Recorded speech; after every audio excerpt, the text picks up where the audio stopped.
All right, good morning, everyone. On behalf of the department, we would like to welcome you to the School Improvement Funds webinar, which was designed for districts who are supporting comprehensive support and improvement schools or additional support and improvement, or ATSI schools, and will be first-time district-level grant recipients. So you did hear me correctly. These funds are intended for use at the district level to support any CSI or ATSI school in your district. The slides that we're going to share with you today, you've seen a variation of these back in March when we were training your schools on the School Improvement Funds process. But as we speak with you today, think through and about the content here through your district lens and what you need to support those identified schools in your districts. My colleague and I would like to thank everyone for committing some of your time today, as we recognize how busy and overwhelmed that you may be at this time, and we respect and value your time and plan to be as efficient as we can possibly be in communicating with you this morning. The content of our presentation will last about 50 minutes or so. But we did build in plenty of extra time for questions, and then if we don't have a ton of those, then obviously we'll have an early dismissal so that you can get to work and thinking about and planning for the funds and the information that we're going to share with you today. By way of introductions, my name is Natasha Stein, and I'm the Program Manager of District 180 in the Office of Continuous Improvement and Support, and I'm joined today by my fellow colleague, and I'll allow her an opportunity to introduce herself as well. Good morning. My name is Ruth Swanson, and I'm a program consultant with District 180, and I provide support and guidance for ATSI and TSI schools, and I also review and approve SIF applications when they come in. We did want to give an opportunity for you to put names with our faces this morning, but we will be turning our cameras off just to save bandwidth.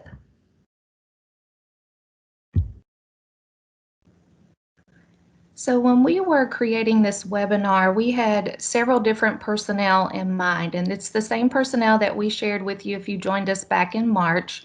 So we wrote this for superintendents, Title I coordinators, finance officers, and any school improvement specialist who may provide support to CSI and ATSI schools in your district. So our primary goal today is to equip you with all of the necessary information that you need to assist you when you complete the School Improvement Funds grant application.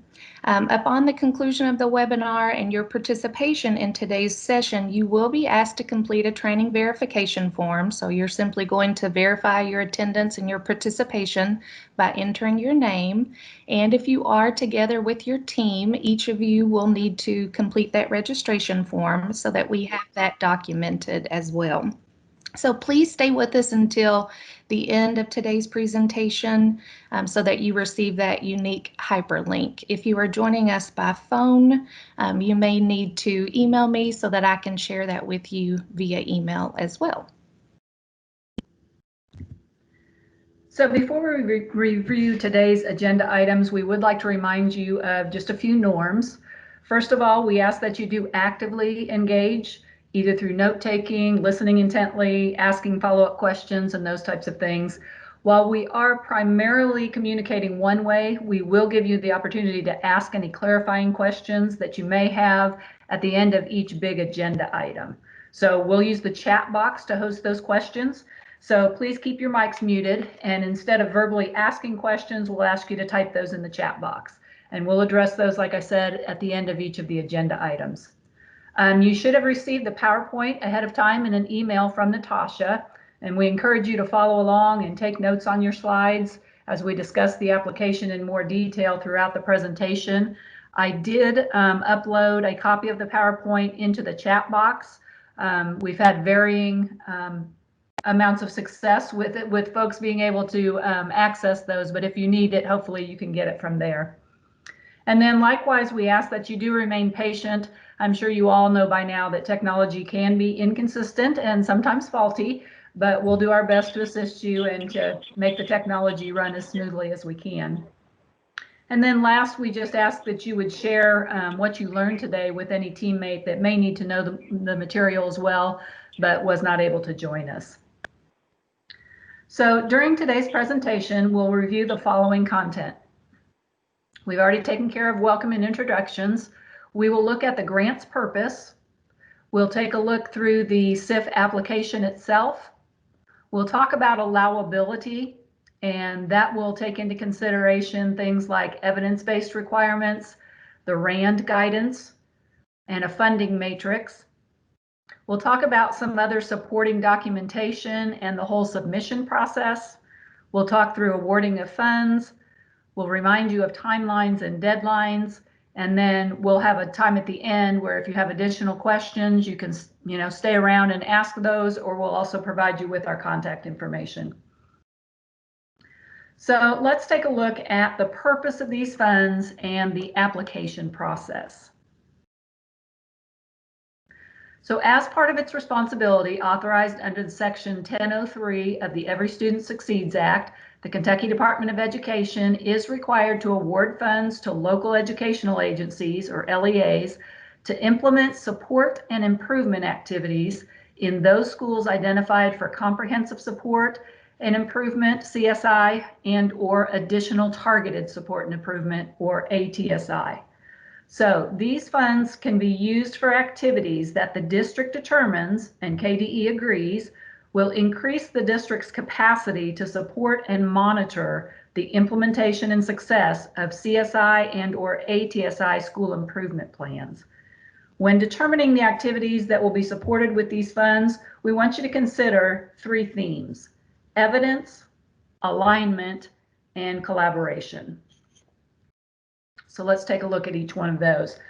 When considering evidence, all funded activities must be supported by evidence-based practices with level 1, 2, or 3 evidence only. So it's important to note that evidence-based practices with evidence that only demonstrates a rationale, which is a level 4, cannot be supported with SIF funds. In terms of alignment, all activities that you include in this application must also be in the district's CDIP.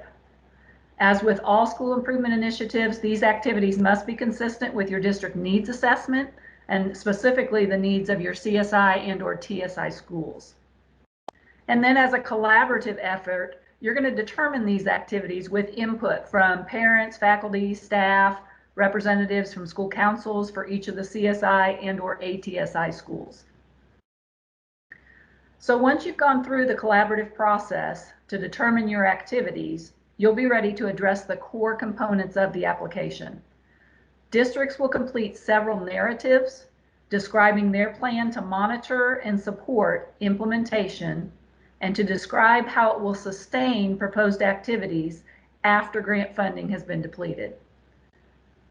You'll also will input a budget for the school improvement funds. And then as the state educational agency, KDE will review and approve the applications and award the funds. Before we go any further, I want to stop here and see if there are any questions about the purpose of the funds.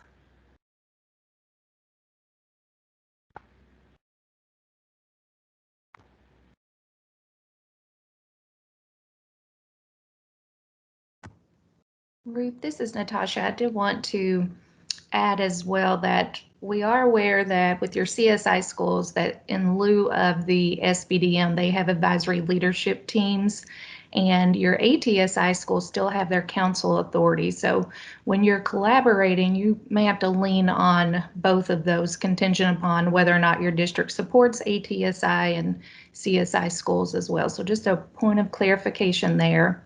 And again, please feel free to use the chat box to ask any questions of us. We do realize that you just heard this spiel, a similar one anyway, back in March when we were coaching your schools. So again, we preface this by saying, think about these processes through the lens of your roles at the district level and how you as a district can utilize these funds to support those schools that you have. Okay, so we'll move on to the application itself. The application is in GMAP, and once it goes live, it can be found under fiscal year 2021. As we review this next agenda item, you're going to learn about the core components of the application and KDE's guidance for satisfying those key responsibilities. And Ruth, before I move forward here, we do have a question in the chat box that asks for clarification as to whether or not these funds are in addition to the funds for the CSI school. And the answer to that is yes.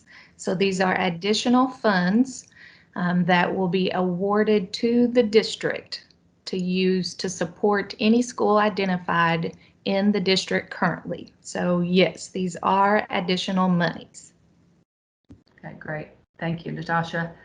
And I'm going to stop here and make sure that the next screen we see is a screenshot that has the district narratives. I think my screen was kind of frozen for a little bit. I'm not sure what other folks are seeing.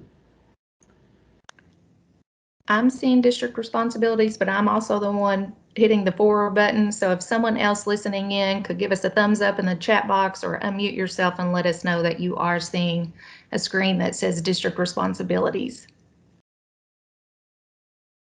Okay, great. So it's my machine. Yes and thumbs. Has it caught up on your side, Ruth? It hasn't, but that's fine. Okay. Okay, so the screenshot that you all are seeing details the narratives within the application that are going to be addressed through the grant planning process. So there are three primary sets of questions that are categorized by the following themes: the improvement planning process, support and monitoring of the improvement plan, and then resource review and sustainability.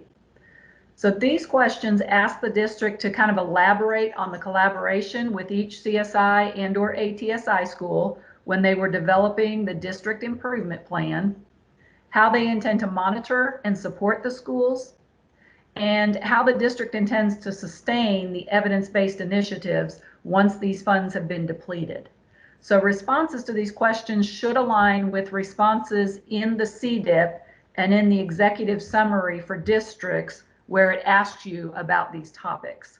So you may recall, if you have an ATSI school, there is a line in your CDIP template that asks you to address the support and monitoring. And then on the executive summary for districts, there's also one question that if you have CSI and or ATSI schools, it's going to ask you to talk about that support and monitoring. So we really want you to be thinking about aligning this application with what you put in that CDIP and that executive summary. So when you open the district program details page of the application, you're going to need to enter a combined enrollment for the CSI and or ATSI schools that you intend to support. So when entering this self-reported number, you're going to use enrollment numbers that were entered into Infinite Campus on October 1st, 2019. And if the district for some reason happened to be closed on that October 1st date, you can use the next available date when the district was in session. So with this combined enrollment number, this really doesn't have anything to do with the award amount itself, but it's a way for us to use it as a reference when we're reviewing and approving your applications to ensure that the expenditures are reasonable and that they align to the enrollment numbers of the school. So for example, if in the schools you're intending to serve, there were 152 students in those schools on October 1st of 2019, we wouldn't expect you to ask for 180 software licenses or 500 iPads. Please remember that all funds must be budgeted to zero. We don't want to have to return any of these funds to the federal government, so we want your students to be able to benefit from them in their entirety. So the application itself has several core components. The first is outlining the district's evidence-based initiatives in chart form. Then there's completion of a detailed budget for years 1 and 2, and then a description of how the initiatives will be monitored. So let's take a look at each of those components a little bit closer. So the first component, outlining the evidence-based initiatives in SIF Year 1 District Activities Chart. If you worked with your CSI schools, this should look familiar to you, but in the first column, you're going to list a district improvement priority. And so this improvement priority is going to come through your needs assessment process, a root cause analysis process. And this could also be from your diagnostic review or any other comprehensive district audits or reviews that you may have had since schools have been identified. So then this improvement priority will be addressed by an evidence-based practice that's going to be listed in column 2. The evidence-based practice must be addressed in the CDIP to be funded by school improvement funds. So this means that it should appear in the activities that you've chosen for at least one of your CDIP goals.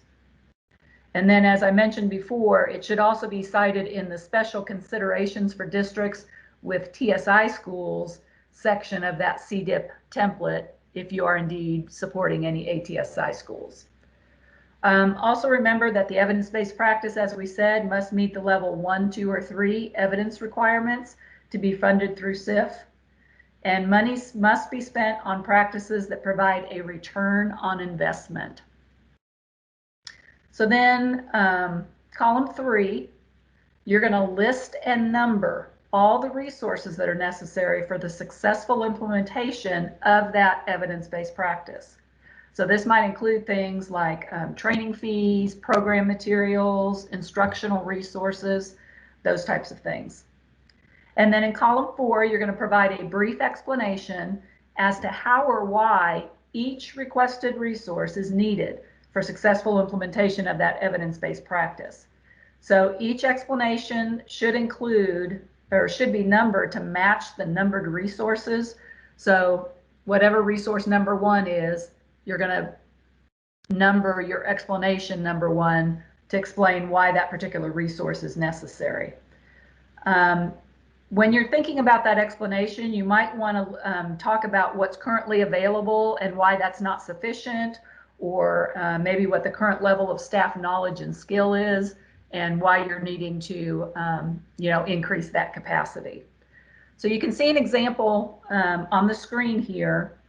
One important thing to note is that the GMAP application is going to include several rows for you to be able to input different priorities and different evidence-based practices, but you should only have one evidence-based practice per row.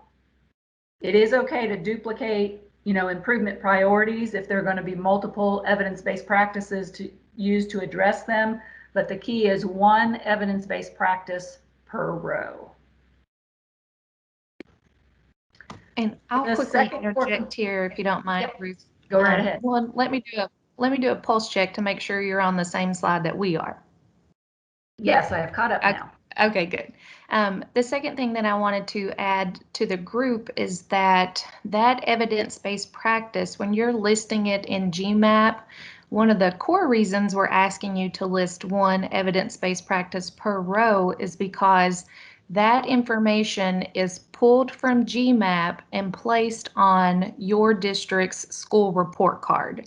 And so they like that to be clean and tidy, and that if you have outside community reviewers, if the federal government is looking at those school report cards to see that they align to their expectations, they want to see a clean list of all evidence-based practices that were funded by any school improvement funds that your district or your schools received. So that's one reason why we ask you to just list one per row there. The other is obvious. It helps us to get a good feel for what all that you need and why you need what you need for or in support of that practice as well. It helps to keep it separate and distinct from the others.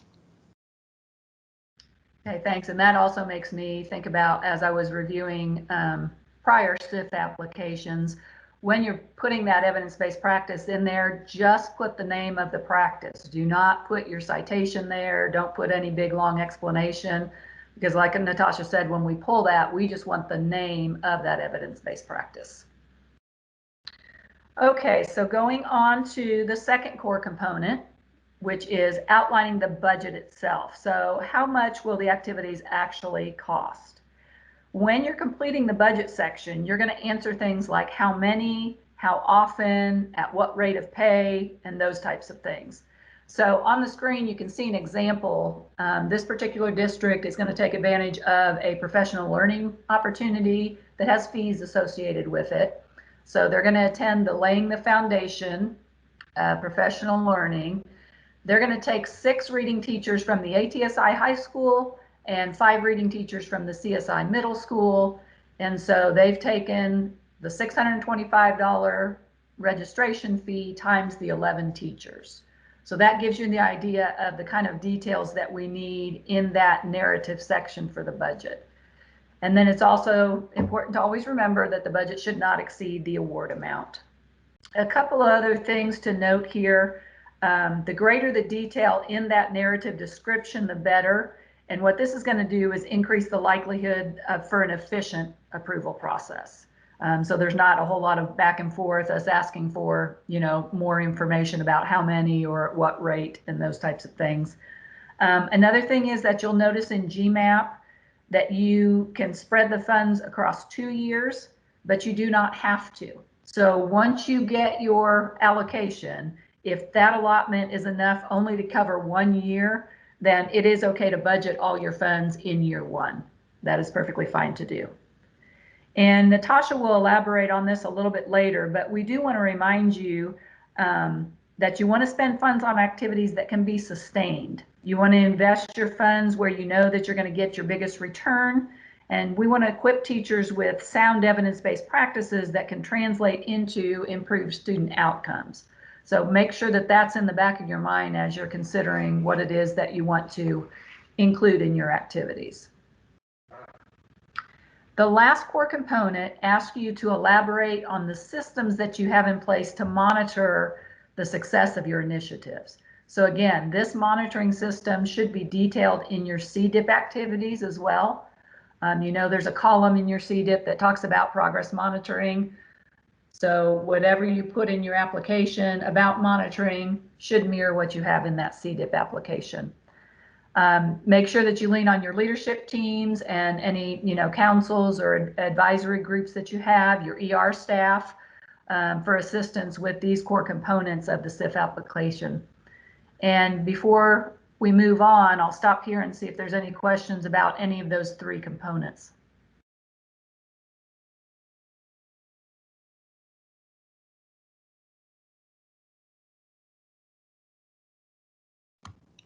And while you're thinking about any questions that you may have about what Ruth has covered thus far, which is the grant's purpose as well as the application, you should have noticed we have not mentioned anything about a template so far. So remember in March, our CSI and our CSI schools had to have a template that they planned on, and then they passed it off to someone at central office level to enter into GMAP. So we can forego that step because you obviously have direct access to the system. So there's no template. You'll just go directly into GMAP to enter your plans, your budget information, and upload any supporting documentation as well.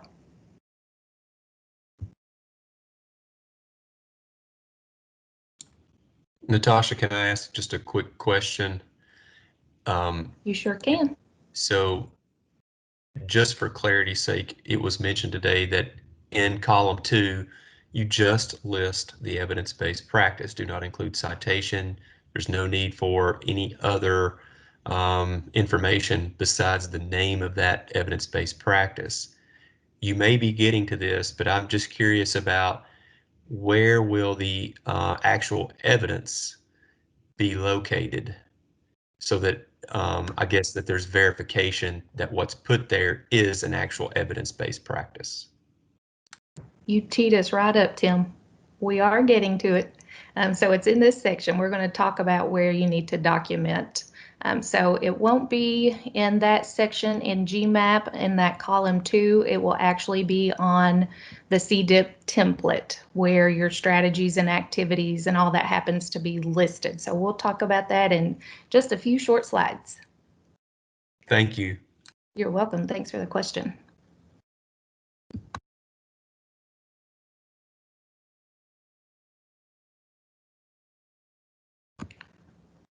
My PowerPoint disappeared, so let me pull that back up. So give me just 1 second here.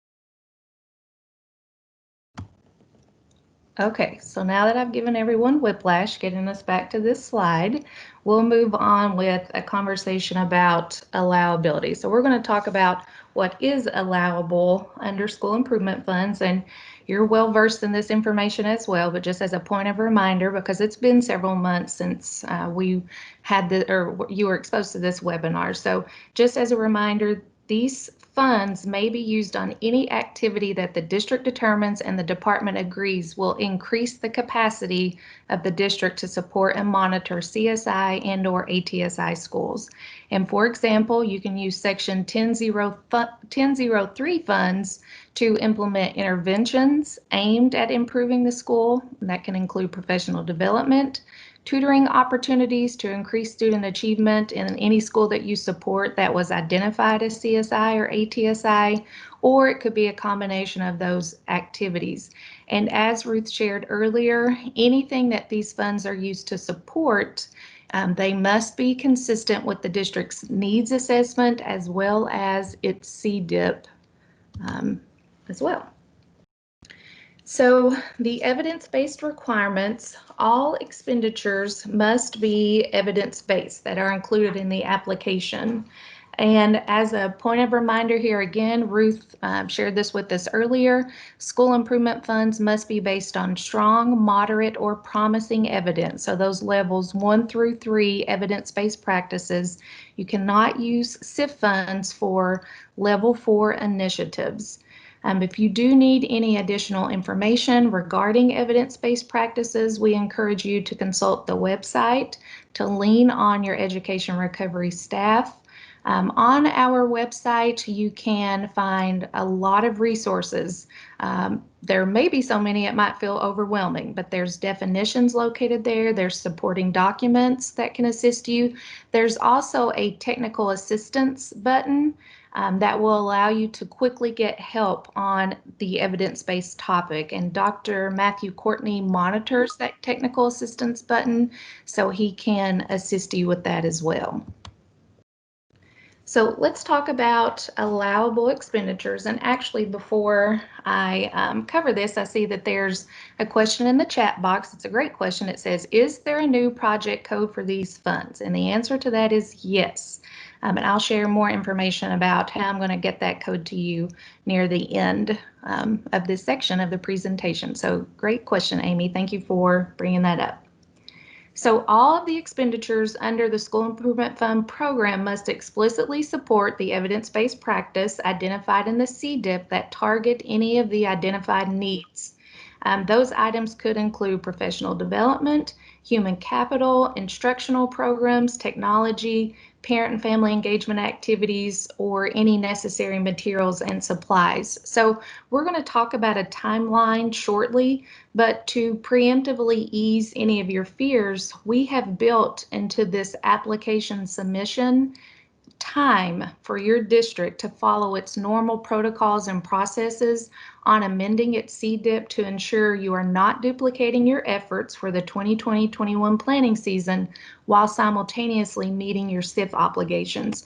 And so that will probably make more sense to you as we move forward here and get to the timeline shortly. Just as a reminder, the expenditures under the School Improvement program, they must adhere to the same RAND guidance as Title I. And we know that RAND stands for reasonable, allocable, necessary, and documented. It's a test that you can ask yourself as to whether or not an expenditure is something that can be supported by the School Improvement Funds program. So, just simply give yourself an ask of those things when you're looking at or entering information in for the application. Is what we're asking for reasonable? Is it allocable? Can it even be funded through the school improvement funds? Is it necessary? And do we have a documented process at the district level to help get us to the determination as to whether or not something is reasonable, allocable, necessary, and even necessary? So we gave you this example the last time about a school asking for 100 iPads, but the iPads were really going to be used by 60 students, so it would obviously not be a reasonable purchase. It is allocable, but it's not reasonable to purchase 40 more of a device. So we would ask the district to reduce the number of iPads in that application to meet the RAND requirements. So this is just a friendly reminder here to meet those obligations. The non-competitive federal funding matrix, it also includes information on what exact munis codes are allowable. So we encourage you to consult that funding matrix. It has undergone revisions since the last time we met. It is hyperlinked here on the screen, and it's hyperlinked as well in that PowerPoint that was sent to you. So we encourage you to access the most recent version of that before writing your grant application. But once the GMAP application is open to you, it only includes those codes that are allowable anyway. So we have several safeguards in place, but if you're curious and you're working on this before the GMAP application is open to your district, you can always consult the funding matrix. Okay, I'm going to take a little break here to see if there are any additional questions before we focus on responsibilities. We've had some great questions so far.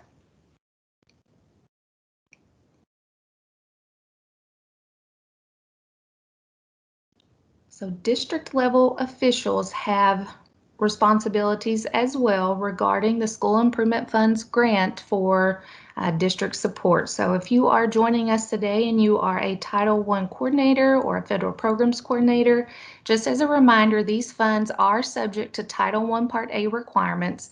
They're actually a reservation of Title I Part A that the department is required to reserve for school improvement purposes.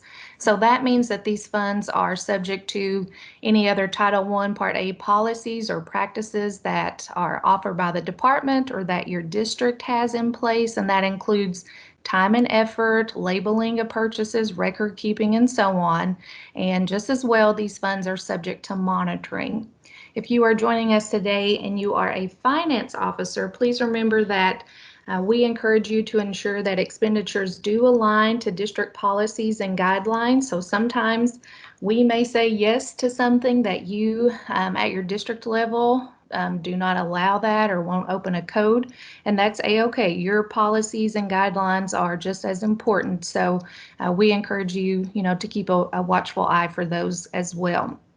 And as a reminder, these funds, they must be expended by September 30th, 2022, and no carryover waivers will be granted. So we encourage you as a finance officer to follow those financial practices and protocols to ensure that these funds are drawn down consistently. So before I get into this section, I'm going to mute myself, give you time to ask any questions that you may have so that we're all on the same page together before we move forward here.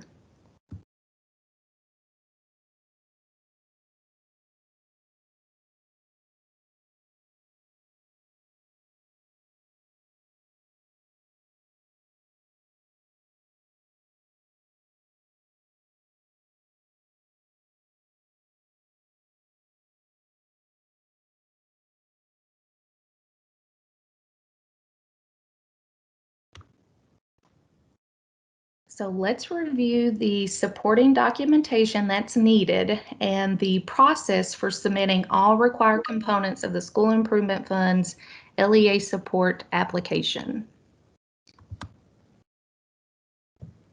So these are the documents that need to be uploaded in GMAP alongside the application. So your 2020-21 CDIP with evidence-based documentation. And so this goes back to Tim's original question about, well, you don't want us to list it in column 2 in GMAP. That's correct. We want you to list it in your CDIP. You can list it in there. It's a Word template. You're all familiar with that template. It is a Word document, so you can add extra pages to it.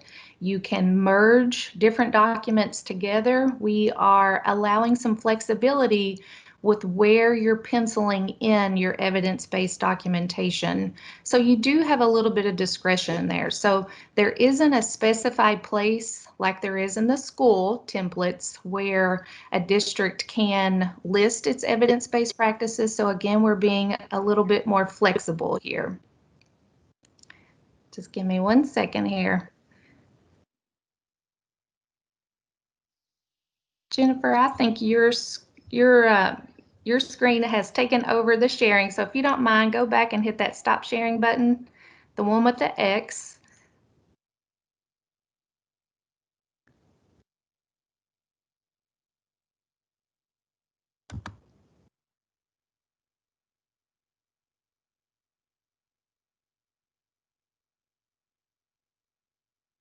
Give me just 1 second here.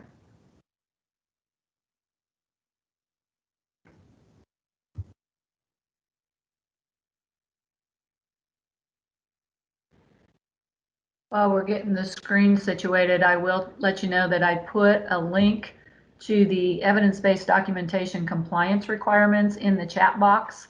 And so that link, you're probably familiar with the document. It goes through and talks about either that color-coded narrative or the evidence booklet that you can walk through. And as Natasha said, you can add those things into your CDIP, or you could, upload them as separate documents as well in the GMAP system.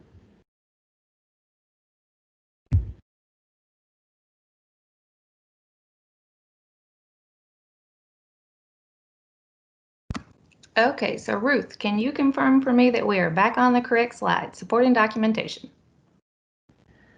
For me, I have a spinning wheel, but that seems to be my computer today, so I'm not sure about others. I can Hey, see it. anyone else out there? It's up, Natasha. Yes. I'm sorry, Tim, what did you say? I was talking over you. Yeah, sorry, we can see it. Okay, good. Thank you. Sorry about that, everybody. Thanks, Kim. I appreciate it. Okay, so back where I was at, so you're going to upload with or within GMAP your 2020-21 CDIP with your evidence-based documentation. And we're also asking that you upload any diagnostic review or district audit that's related to the identification of CSI schools that you had. So we're not talking about your financial audits or any of those things that you have to undergo annually. We're talking about the audit that occurred when you had schools identified in your district. So again, alignment is key. So we're looking at all of your evidence, all of the content within the application and your CDIP to ensure alignment. And so we understand also that everyone is currently in the throes of planning for 2021. And now we've added to the mix of that completing the School Improvement Funds application. But here's what we want you to know. We would ask that you please prioritize planning first, with the added caveat to include evidence-based initiatives at the district level. And by planning first, you will more easily satisfy the requirements for school improvement funds. So that's just an added caveat there. So Becky asked a good question. She asked, aren't CDIPs due January 1? And the answer to that is yes. So you're going to have to do some careful orchestrating and strategic thinking about that as well. So a couple of things that we want to share here with each of you is this. Most of the time, anyway, our CDIPs are submitted to us around that time in December because everyone's breaking for you're breaking for a Christmas break. But we also want to add this: your plan that you submit in eProve does not first require board approval. It may locally, that may be your own policies that you have to follow, and that's completely fine.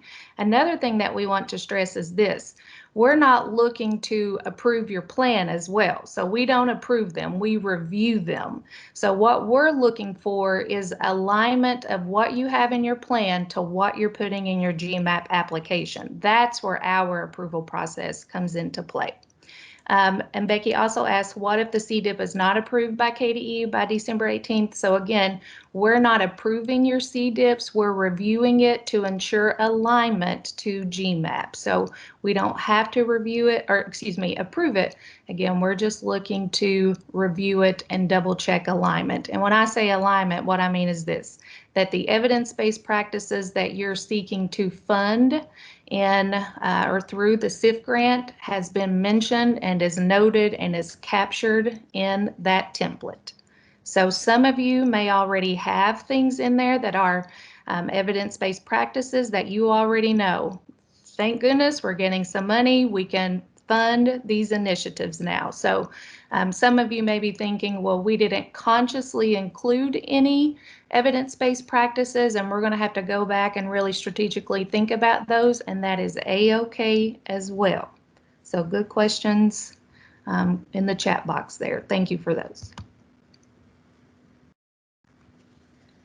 So again, before we jump into this, just as a reminder, and Ruth shared the link to the resource in the chat box, but the supporting evidence-based documentation that you include with that CDIP when you upload it into GMAP, it must meet those compliance requirements that were established by the department. So once the district has uploaded that supporting documentation and submitted the application in GMAP, a KDE reviewer will be assigned to work with you throughout the approval process. So give us several weeks to work through reviewing those like we did before back in June when you submitted on behalf of your schools. So we're going to talk the awarding of funds. Let me pause there to see if there are any questions before we move forward. As I shared with you in that initial email notifying superintendents of the grant opportunity, we won't be sharing exact award amounts with you today. Instead, we just wanted to, again, give you that background information on how we determined what allocation will be awarded to you. So we still take that equitable approach when we award funds, and we do that based on a per pupil amount. That's determined by the department. We multiply that per pupil amount by the total student population in each CSI and ATSI school supported by the district. So if you support both, we accounted for both populations there when we determine your allocation amount. The total student population is based on your growth factor, just like we shared with you before, that was submitted to the department this past November 1st. Award amounts, once GMAP is available and open to you, they'll already be pre-populated in there. But as you're planning and while you're planning, you will receive a tentative amount via email to help you while you're planning. So again, I will send you a tentative amount. My goal, fingers crossed, everyone cheer me on, that we get that to you by Monday, close of business next Monday, so that you have that number while you're planning. So here's the timelines and deadlines. So these are, again, very important to note for this process. And the application should be submitted in GMAP by December 18th. Now, again, if you have local policies and procedures that you're following that doesn't allow for you to get your CDIP completed and uploaded at that time, that's A-OK. That's completely fine. The money's still yours. That's A-OK by us. We will get you approved just as soon as everything gets submitted, and you'll have access to that money once we get that application approved. So, you know, just to ease some fears there. So applications must be submitted and approved before you can draw down any funds. You guys know that, you're well versed in that. Your assigned KDE reviewer will work with you to finalize that application. If we do have questions or there are errors and things of that nature, we document those on the checklist that can be found in GMAP. And again, you do have until September 30th, 2022 to spend the funds from this grant, and no carryover waivers will be granted. We do want to note here that it is okay to submit early. That's completely fine to get your submission early and to also get your approval early, but we do want to stress the importance of planning and prioritizing planning as well. Again, I will alert everyone by email once the application is open in GMAP, and you can go in there and start entering information as you see fit. So again, we're getting this information to you several months early before it's actually due, but again, you're juggling your CDIP and this application simultaneously. So Ruth, I'll turn it over to you to give us a quick summary of the information we covered so far. Okay, thank you. Let's talk about the key points that we've talked about today. First of all, the School Improvement Fund expenditures must support evidence-based practices that are based on strong, moderate, or promising evidence only. Remember, that's levels 1 through 3, and they must align to your CDIP. Hopefully you get that. That's an important message. We've mentioned it multiple times today. The application process must be a collaborative effort with input from multiple stakeholders from your identified schools. The application must be reviewed and formally approved in GMAP before any funds can be drawn down. And that also means then that no activity should begin before that application has been approved. We would hate for you to go through and start some things and then find out that they're not an approved activity. So we need to wait until that formal approval comes through. As Natasha said, all funds must be spent on services to support students in the identified CSI and or ATSI schools only. So it's not for the entire district, it's to support those CSI and ATSI schools. And again, this is a time-sensitive grant. All those funds must be spent by September 30th of 2022, and we will not be able to do any carryover waivers for this. And as always, it's important to remember that your grant application is subject to open records request.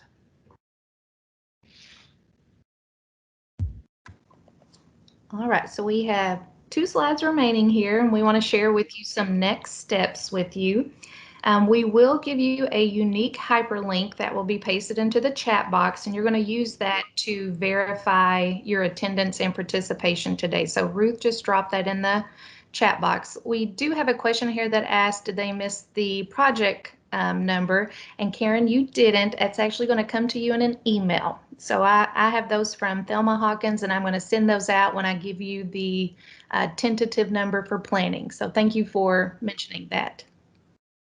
Another thing that I want to share is that some next steps from here is that at the district level, if you haven't done so already, you can begin completing or revising that 2020-21 needs assessment and that CDIP to determine which evidence-based practices will be funded by the School Improvement Funds grant. So those are just a couple next steps that we wanted to share with you. Again, Ruth dropped the link to that form in the chat box, and each of you can pull that from there. We hope that we have given you some necessary information today that you feel supported in the successful completion of that application once it's opened in GMAP. And again, please feel free to stick around and ask any questions that you may have. But that is our contact information. And we did record this webinar. If you have any teammates who are not here today, you want to email me or Ruth, we can get that recording to you. But otherwise, you're free to go if you don't have any additional questions. But again, expect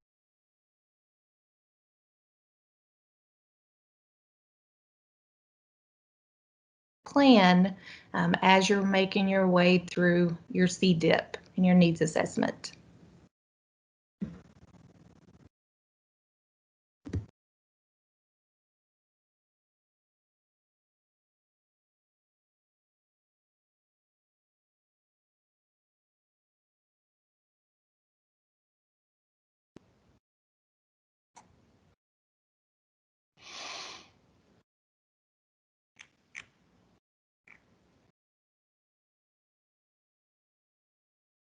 Hello, can anyone hear me? I can. Hello, this is Alvin Hi. Garrison with Covington Independent Public Schools. I just have a quick Yeah. question that, again, I'm trying to make some some sense of all this because the I guess the question I have is that so through the CSI process, our schools have already pretty much went through this evidence-based process. They've purchased what they thought they needed. So I guess I don't see how going back through this benefits our schools. It seems like we're adding more to their load if the district now goes out and looks for evidence-based processes and adds on to. So I guess I'm not quite, of course, we don't want to turn down any money, but I'm not quite sure how That's we can now as a district, how we can go back and say, you got more evidence-based so practices. I think there needs to be some focus. So I guess I'm wondering the thought so process behind so this. that's fair. That's fair, Superintendent Garrison. And so really these funds are what you at the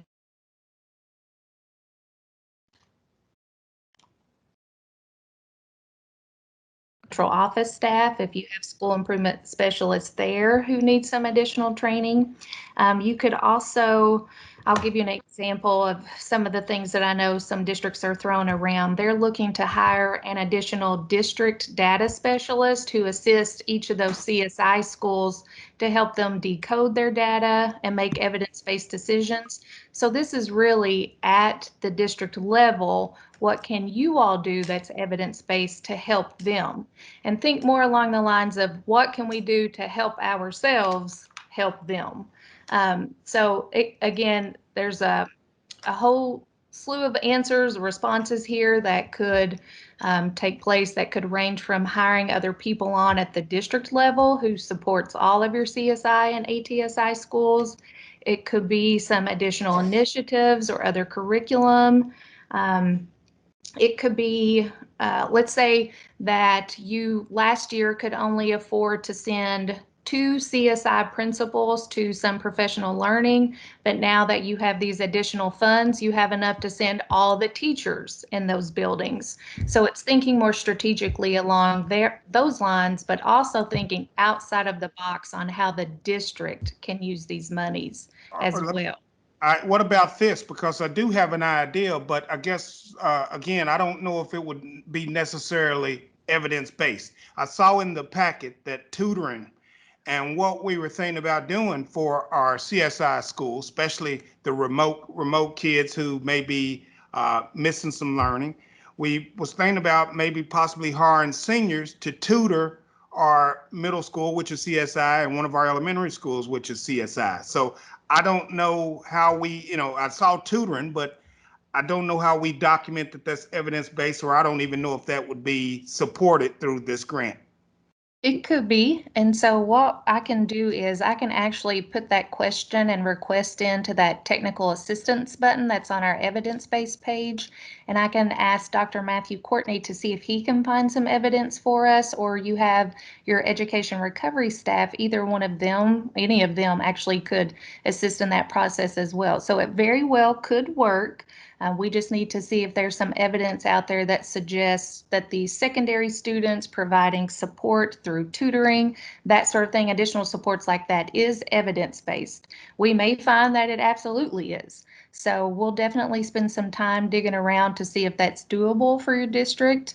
I do know that tutoring and extended school services are, but I don't know if it's from the lens that, it's students who are leading this cause. But I can put that request in, or we can have the education recovery staff put that request in, and we'll see what we can find to make that work for your district. I think that's an excellent idea. That's a Will you great idea. please put that request in? I sure will. Yep. Thank you, because I think what we think is rather than kids going, well, at least I think, rather than kids going to work at McDonald's, some of those kids could get paid minimum wage to tutor kids after school or while they're Yeah. on remote. So I think, again, I didn't know how we were going to support that with evidence, but I think that's a good use of some of these funds I agree. that will benefit our district. So thank you. Thank you You're welcome. for asking the question. Thank you. You're welcome. Yes. Thank you.